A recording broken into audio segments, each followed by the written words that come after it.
BJP পুত্রকে বিলম্বে গ্রেফতার করতে হবে।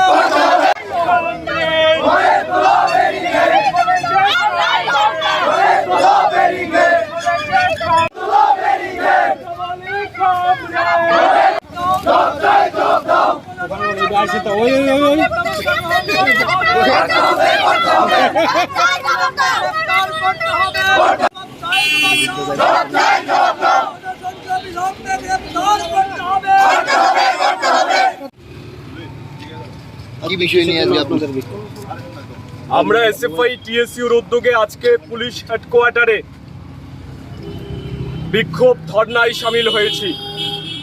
আমরা দেখছি গত 4.5 বছর ধরে এই রাজ্যটা জঙ্গলের নিকৃষ্ট শাসনে পরিণত হয়েছে। আইনের শাসন নেই, সাধারণ মানুষের জীবন দুর্বিষহ যন্ত্রণার মধ্য দিয়ে অতিবাহিত হচ্ছে। প্রতিদিন শিশু, ছাত্রী, মহিলাদের উপর নানা রকমের অত্যাচার সংঘটিত হচ্ছে। সরকারের ঘনিষ্ঠজনেরা এবং শাসক দলের একেবারে নেতৃস্থানীয়রা খুন ধর্ষণের মতো ঘটনায় মেতে উঠেছেন। এই অরাজকতার বিরুদ্ধে আমরা বারবার প্রতিবাদ জানিয়েছি, কিন্তু এই রাজ্যে নারীদের উপর নির্যাতনের পৃষ্ঠপোষক হচ্ছে বিজেপি সরকার।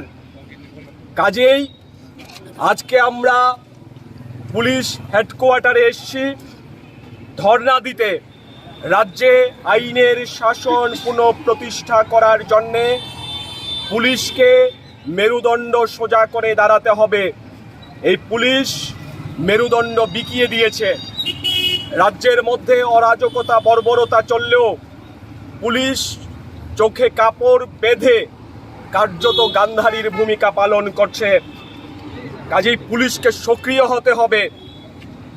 কুমারঘাটে, কল্যাণপুরে যে ঘটনা সংঘটিত হয়েছে, সেই ঘটনা গোটা ত্রিপুরা রাজ্যকে লজ্জায় মাথা হেট করে দিয়েছে। আমাদের রাজ্যের মন্ত্রীরা এই ঘটনাগুলিকে আড়াল করার চেষ্টা করছে, এই ঘটনাগুলির মদত দিচ্ছে। কাজেই এসএফআই টিএসইউ আজকে দাবি তুলেছে যে খুন, ধর্ষণ, নারী নির্যাতনের বিজেপি সরকার আর নেই দরকার। এই স্লোগান আমরা সর্বত্র তুলে আজকে এই প্রতিবাদ কর্মসূচি সংগঠিত করছি। আমরা জানি এই সরকারের আয়ুকাল প্রায় ফুরিয়ে এসছে, আরও 4-5 মাস এরা সরকারে থাকবে। এই সময়টা যাতে মানুষ ভালোভাবে বাঁচতে পারে, তার জন্যে এই সরকারের কর্তা ব্যক্তিদের যাতে সম্বিত ফিরে, এই রাজ্যের পুলিশ প্রশাসনের যাতে সম্বিত ফিরে, তার জন্যেই আজকে এসএফআই টিএসইউর তরফে আমরা পুলিশ হেডকোয়ার্টারে ধর্ণা দিতে এসেছি, প্রতিবাদ জানাতে এসেছি। আগামী দিনে রাজপথে এই ইস্যুতে আরও বড় আন্দোলন আমরা এসএফআই টিএসইউ সংগঠিত করব।